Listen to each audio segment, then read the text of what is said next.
గౌరవనీయులు స్థానిక శాసనసభ్యులు ఇప్పుడే ఆయన పేరు చెప్పంగానే ఆయన మాట్లాడుతూ ఉంటే బ్రహ్మాండంగా చప్పట్లు కొట్టారు. దాన్ని బట్టి మీ అందరి మనస్సుల్లో ఉండే వ్యక్తి పీతాని సత్యనారాయణ గారు.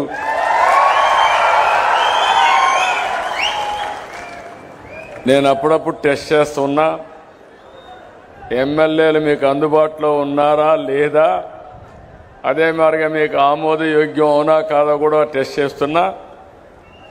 అందుకని ఆయనే చెప్పాడు, మమ్మల్ని గురించి ఎప్పటికప్పుడు సమాచారం తెప్పిస్తారని. ఒక బాధ్యత కలిగిన పార్టీ అధ్యక్షుడిగా ఎమ్మెల్యేలందరినీ కూడా సరైన మార్గంలో నడిపించి ప్రజలకు న్యాయం చేసే బాధ్యత మీరు నాకు అప్పచెప్పారు. ఇప్పుడు రెండో బాధ్యత కూడా ముఖ్యమంత్రిగా ఓట్లేసి అఖండ మెజార్టీతో గెలిపించారు. ఒక పక్క ఎమ్మెల్యేలు, ఎంపీలు, పార్టీ నాయకులు, ఒక పక్క ఎన్డీఏ కార్యకర్తలుంటే ఇంకో పక్క మా అఫీషియల్ టీం అంతా పక్కనే ఉంది. మీకు ఎదురుగా కూర్చొని పెట్టాను. ఇద్దరిని కూడా సమాంతరంగా తీసుకుని మీ సమస్యలు పరిష్కారం చేయడానికే నేను ఇక్కడికి వచ్చాను. తప్పకుండా భవిష్యత్తులో అన్ని సమస్యలు పరిష్కారం చేయడమే కాకుండా మీ భవిష్యత్తు కూడా బాగుండే విధంగా తీర్దిద్దే బాధ్యత మేము తీసుకుంటామని మరొక్కసారి అందరికీ హామీ ఇస్తున్నా. ఇక్కడ పార్లమెంట్ సభ్యులు, గౌరవనీయులు, కేంద్ర మంత్రివర్గంలో సభ్యులు భూపతిరాజు శ్రీనివాస్ వర్మ గారు, ఆయన కూడా ఎప్పుడు కూడా బీజేపీకి చాలా గట్టిగా పనిచేశాడు. అందుకే ఆయన సేవలు గుర్తుపెట్టుకొని ఎంపీ ఇవ్వడమే కాకుండా డబల్ జాక్పాట్ మంత్రిగా కూడా ఇచ్చారు ఆయనకు. ఇప్పుడు ఆయన ఇక్కడుండి మీ అందరి సమస్యలు పరిష్కారం చేస్తారని చెప్పి ఆశిస్తున్నా. ఇంకో పక్కన రెవెన్యూ సమస్యలన్నీ పరిష్కారం చేయడానికి రెవెన్యూ శాఖ మంత్రి అనగాని సత్యప్రసాద్ గారు ఈ పట్టాదారు పాస్ పుస్తకాలను ఆయన ఆధ్వర్యంలోనే మీకు ఇవన్నీ పరిష్కారం అవుతున్నాయి. ఇంకొక పక్క గొట్టిపాటి రవికుమార్ గారు, పవర్ మినిస్టర్, రాబోయే రోజుల్లో మీకు కరెంటు ఛార్జీలు ఇమీడియట్గా తగ్గించలేం, అప్పులు చేశారు కాబట్టి. కానీ నాణ్యమైన పవరు, కరెంటు ఛార్జీలు పెంచకుండా మీకు మెరుగైన కరెంట్ అందించే బాధ్యత గొట్టిపాటి రవికుమార్ తీసుకుంటాడని చెప్పి కూడా నేను మీకు తెలియజేస్తున్నా. ఇక్కడే నిమ్మల రామానాయుడు,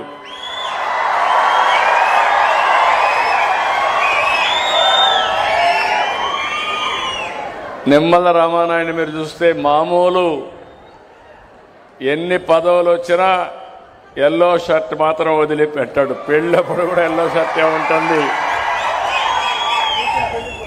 రెండోది సైకిల్ కూడా వదిలిపెట్టాడు. ఎక్కడికి పోవాలన్నా కారులో పోయే అవకాశం ఉన్నా సైకిల్ మీద తిరుగుతూ సామాన్య ప్రజల్లో ఒక్కడుగా నిరంతరం పనిచేస్తున్నటువంటి రామానాయుడు గారు, ఆయనకు ఒక పెద్ద బాధ్యత అప్పచెప్పాం. భవిష్యత్తులో నీటి సమస్య లేకుండా తాగడానికి, వ్యవసాయానికి, ఇండస్ట్రీకి నీళ్లు ఇచ్చే బాధ్యత ఆయన చేయాల్సిన అవసరం ఉంది. ఆ బాధ్యత అప్పచెప్పాం. ఇక్కడే ఎమ్మెల్యే పక్క నరసాపురం ఎమ్మెల్యే గౌరవనీయులు బొమ్మిడి నారాయణ నాయక్ గారు ఒక వెనుకబడిన వర్గాల నుంచి వచ్చారు. మన జనసేన పార్టీ నుంచి వచ్చారు. వారు కూడా రాత్రింబగళ్ళు పనిచేస్తారు. వాడికి కూడా మనస్ఫూర్తిగా స్వాగతం. అదే మరి గౌరవ శాసనసభ్యులు ఉన్నారు. గౌరవ శాసనసభ్యులందరికీ, చైర్మన్లు ఉన్నారు. చైర్మన్లందరికీ, ప్రజాప్రతినిధులందరికీ, ఇంకొక పక్క అధికారి honourable special chief secretary, commissioner of revenue Shri Jayalakshmi గారు, జిల్లా కలెక్టర్ నాగవాణి గారు, ఇంకో పక్క నా పక్కనే ఇద్దరు బెనిఫిషరీస్ కూర్చోబెట్టుకున్నాను.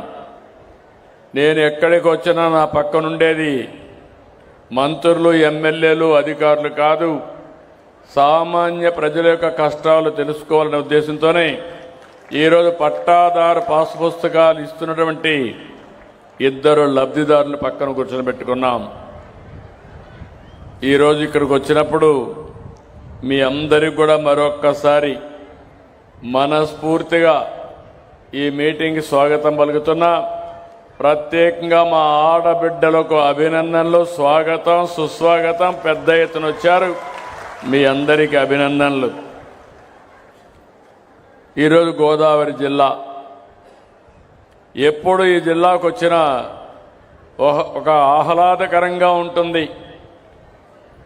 ఎటు చూసినా ఒక పక్క గోదావరి పరవళ్ళు, ఇంకో పక్కన పచ్చని పొలాలు, కొబ్బరి తోటలు, ఎక్కడా ఒక సెంటు వేకంట్ లేకుండా సెంటు కనపడిస్తే చెట్టు పెట్టే మనస్తత్వం ఉండే రైతు ఉండే ఏకైక జిల్లా వెస్ట్ గోదావరి జిల్లా. భూమిని సద్వినియోగం చేసుకుంటారు. పంటలు పండించడంలో మీకంటే మించిన వాళ్ళు ఎవ్వరూ లేరు. ఇంకొక పక్కన ఒకప్పుడు గోదావరి జిల్లాలే, గోదావరి డెల్టానే దేశానికి అన్నం పెట్టిన రోజులు. అలాంటి గోదావరి జిల్లాలో ఈరోజు మీ అందరితో మీకొక పెద్ద అనుబంధం, భూమితో విడదీయరాని అనుబంధం మీ అందరిది. అయితే నాకు కూడా కొన్ని ఇబ్బందులు. ఎక్కడైతే నేను విశాఖపట్నం పోతే భూమి కావాలంటే ఇస్తారు, అక్కడ పెట్టుబడులు వస్తున్నాయి, పెద్ద పెద్ద ఇండస్ట్రీస్ వస్తున్నాయి. రాయలసీమకు పోతే భూమి కావాలంటే ఇస్తారు, అక్కడ కూడా పెద్ద ఎత్తున వస్తాయి. ఇక్కడ మాత్రం ఒక సెంటు భూమి ఇవ్వాలంటే చాలా కష్టం, సేకరించాలన్నా కష్టం. ఓసారి నాకు అనిపిస్తుంది ఈ జిల్లా పైన నాకు ప్రత్యేకమైన అభిమానం ఇప్పుడే కాదు, మొదటి నుంచి కూడా ఈ జిల్లా నన్ను, పార్టీని ఆదరించారు, అభిమానించారు. అలాంటి జిల్లా. కానీ ఇండస్ట్రీస్ కూడా రావాలి. ఒక పక్క అక్వాకల్చర్, నిన్నే కేంద్ర మంత్రులు 4 వచ్చారు. నలుగురితో విశాఖపట్నంలో ఒక మీటింగ్ పెట్టి భవిష్యత్తులో అక్వా రైతులను ఆదుకోవడానికి కూడా ఒక ప్రణాళిక తయారు చేస్తానని చెప్తాను. ఇంకొక పక్కన మీరు ఒకసారి చూస్తే ఇలాంటి జిల్లాలో మీకు గొడవలే తెలియవు, ఎప్పుడు కూడా మీరు ఎక్కడ విరోధాలే పెట్టుకోరు.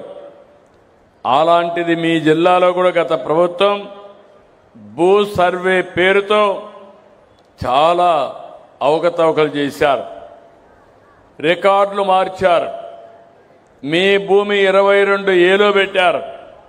ఇలాంటి అనేక సమస్యలు చేసి మీకు ఇబ్బందులు కలిగించారు. అంతేకాకుండా మీ మధ్య చిచ్చు పెట్టే పరిస్థితి కూడా వచ్చారు. అందుకే ఈరోజు నేను ఒకటే ఆలోచించాను. ఇంత మునుపు కూడా నేను మొట్టమొదటిసారిగా 94లో రెవెన్యూ మంత్రి అయ్యాను, ఫైనాన్స్ మినిస్టర్గా పనిచేశాను, రెవెన్యూ సమస్యలు తెలిసిన వ్యక్తిని. ఇంకో పక్క మీరు ఒకసారి ఆలోచిస్తే ఆంధ్రప్రదేశ్ రాష్ట్రంలో రెవెన్యూ సమస్యలు తక్కువగా ఉంటాయి. దానికి కారణం బ్రిటిష్ వారి పరిపాలన. ఆ రోజు బ్రిటిష్ వారి పాలనలో మీరు చూస్తే ఎక్కడికక్కడ విలేజ్ కరణం పెట్టేవాళ్ళు, మున్సిపల్ని పెట్టేవాళ్ళు, రెవెన్యూ కలెక్ట్ చేసేవాళ్ళు. అదే మరి ఎప్పటికప్పుడు జమాబందీని నిర్వహించేవాళ్ళు. అంటే ప్రతి ఒక్క సంవత్సరం అకౌంట్స్ అన్ని ఫైనలైజ్ చేసి తద్వారా మీ భూమి మళ్ళా ఒకసారి రెన్యూ చేసి మీ దగ్గర భూమి శిస్తు వసూలు చేసేవాళ్ళు. అందువల్ల రికార్డులు ఎక్కడా తేడా ఉండేది కాదు. అదే నేను హైదరాబాద్ చూశాను. 9.5 సంవత్సరాలు ముఖ్యమంత్రిగా ఉన్నాను. వివాదాలు ఎక్కువ ఉండేటివి. దానికి కారణం నిజాం పాలన. అక్కడ నిజాం ఏం చేసేవాడంటే ఒకే భూమికి 10 మందికి పట్టాలు ఇచ్చేవాడు. ఆ 10 మంది ఆ భూమి చుట్టూరు తిరుగుతూ ఉండేవాళ్ళు. ఓసారి ప్రభుత్వ భూమిని కూడా మాదని వాళ్ళు కబ్జా చేసేదానికి వస్తే నేను చాలా దిక్కడ బోర్డులు పెట్టి ఆ భూమిని కాపాడిన రోజులు. అలాంటిది నాకు ఎప్పుడూ ఈ సమస్య కనపడలేదు. 2024 నేను ముఖ్యమంత్రి అయిన తర్వాత ప్రతిపక్షంలో ఉన్నప్పుడు కూడా చూశాను. మీరందరూ గుర్తుపెట్టుకోవాలి, ఒక దుర్మార్గమైన పాలన వస్తే విధ్వంసం చేయడమే కాకుండా మీ జీవితాల్లో ఏ విధంగా సమస్యలు సృష్టిస్తారో ప్రతి ఒక్కరూ గుర్తుపెట్టుకోవాల్సిన అవసరం ఉంది. ఆ రోజు వీళ్ళు చేసిన పని ఎవరికి ఎలాంటి ఆలోచన రాలేదు. ఒక కొత్త చట్టం తీసుకొచ్చారు, ల్యాండ్ సీలింగ్ యాక్ట్ అని, టైటిల్ యాక్ట్ అని తీసుకొచ్చారు. టైటిల్ యాక్ట్ అంటే మన భూమిని మొత్తం కూడా ఆ చట్టం కింద తీసుకొచ్చి ఎంఆర్ఓ, జాయింట్ కలెక్టర్, సిసిఎల్ఏ వీళ్ళు ఉంటారు అడ్మినిస్ట్రేషన్లో. అట్లా కాకుండా ఆనాటి ముఖ్యమంత్రి ఆయన అనుకున్న వ్యక్తులనేసి మొత్తం కలిసి చూస్తే ప్రైవేటు వ్యక్తుల్ని, రిటైర్డ్ వ్యక్తుల్ని పెట్టాలని ప్రయత్నం చేశాడు.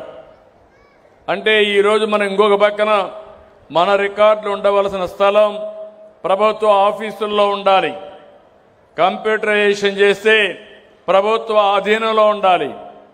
అలాంటి ప్రైవేట్ వాళ్ళకి అప్పచెప్పేశాడు. నేను ఆ రోజు చెప్పాను, వినలేదు. అందుకే మీరందరూ గుర్తుపెట్టుకోవాల్సిన ఎన్నికల ముందు నేను ఆ రోజు ల్యాండ్ టైటిలింగ్ యాక్ట్ రద్దు చేస్తానని చెప్పడమే కాకుండా తగలబెట్టాను, పబ్లిక్ మీటింగులో తగలబెట్టాను. వచ్చిన వెంటనే రద్దు చేశాను. మీ భూమి మీ పెద్దలు మీకు ఇచ్చారు, మీ కష్టార్జితం సంపాదించుకున్నారు. మీ భూమి మీద ఫోటో వచ్చి ఎవరు ఫోటో వేశారు? జ్ఞాపకం ఉందా? ఎవరు ఫోటో వేశారన్నాను. సైకో ఫోటో వేసుకున్నారా లేదా?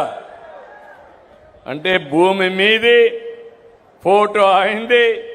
నిద్ర లేస్తే మీరు ఆయన. మూడవది, ఇక్కడ ఇంట్లో పుస్తకం చూస్తేనే కనపడాలి. ఇంకో పక్క మీ పొలం తిరిగిపోతే కూడా మిమ్మల్ని వదిలిపెట్టలా. మీ ఎంటబడ్డాడు భూతం మారిగా. పొలం దగ్గరికి పోతే మామూలు రాళ్లు కాదు, మోస్ట్ కాస్ట్లీయెస్ట్ ల్యాండ్ అవి. ఎక్కడంటే గెలాక్సీ గ్రనైట్, అది ఒంగోలులో దొరుకుతుంది.